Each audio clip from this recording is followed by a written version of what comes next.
एक बार की बात है, एक छोटे से गांव में आरव नाम का लड़का रहता था। आरव बहुत जिज्ञासु था और हर दिन कुछ नया खोजने में लगा रहता था। गांव के पास एक घना जंगल था, जिसके बारे में बहुत कहानियां मशहूर थीं। कहा जाता था कि जंगल के बीचों बीच एक जादुई पेड़ है जो किसी को दिखता नहीं, लेकिन जो उसे ढूंढ लेता है उसकी सारी मनोकामनाएं पूरी होती हैं। आरव ने ये कहानी कई बार सुनी थी, लेकिन उसने कभी जंगल जाने की हिम्मत नहीं की। एक दिन उसका सबसे अच्छा दोस्त निखिल उसके पास आया और बोला, चलो आज उस जादुई पेड़ को ढूंढते हैं, हमें अपनी हर मनोकामना पूरी करनी है। आरव पहले तो घबरा गया, लेकिन फिर उसकी जिज्ञासा बढ़ गई। क्या पता अगर वह पेड़ सच में हो। उसने सोचा और निखिल के साथ जंगल की ओर चल पड़ा। दोनों दोस्त उत्साह से भरे हुए थे, लेकिन जैसे जैसे वे जंगल के अंदर गहरे जाते गए, अजीब सी आवाजें सुनाई देने लगीं। पत्तों की सरसराहट और अंधेरे में छिपे जानवरों की आंखें उन्हें डराने लगीं। लेकिन आरव और निखिल हिम्मत नहीं हारे। वे जादुई पेड़ को ढूंढने के लिए आगे बढ़ते रहे। चलते चलते अचानक उनके सामने एक बूढ़ा आदमी प्रकट हुआ।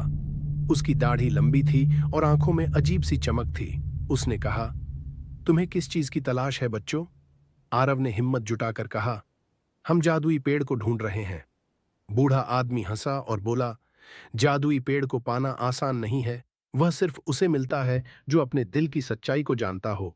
अगर तुम सही मायनों में जानना चाहते हो कि तुम्हारी सबसे बड़ी ख्वाहिश क्या है, तो आगे बढ़ो।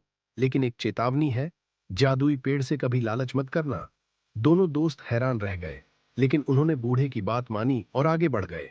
जंगल में चलते चलते अचानक उन्हें एक बहुत बड़ा पेड़ दिखा, जिसकी पत्तियां सोने जैसी चमक रही थीं। यही है जादुई पेड़, निखिल खुशी से चिल्लाया। पेड़ वाकई में जादुई लग रहा था। उसकी जड़ें जमीन से ऊपर हवा में तैर रही थी और उसकी शाखाएं आसमान छू रही थी। आरव और निखिल ने पेड़ के पास जाकर अपनी अपनी ख्वाहिशें मांगी। निखिल, मैं सबसे अमीर आदमी बनना चाहता हूँ, जबकि आरव ने अपनी आंखें बंद की और कहा, मैं बस अपने परिवार को खुश देखना चाहता हूँ। पेड़ ने धीरे से हिलते हुए दोनों की इच्छाओं को सुना। अचानक एक तेज रोशनी चारों ओर फैल गई और पेड़ ने कहा, तुम्हारी ख्वाहिशें पूरी होंगी, लेकिन ध्यान रखना, सच्ची खुशी लालच में नहीं बल्कि दिल की सच्चाई में है। अगले दिन निखिल अमीर तो बन गया, लेकिन उसने महसूस किया कि पैसे से वह खुशी नहीं मिल रही थी जिसकी उसे उम्मीद थी। दूसरी ओर आरव का परिवार पहले से ज्यादा खुशहाल और संतुष्ट था। आरव को समझ आ गया कि असली जादू किसी पेड़ में नहीं बल्कि दिल की सच्चाई और खुशियों में छिपा होता है।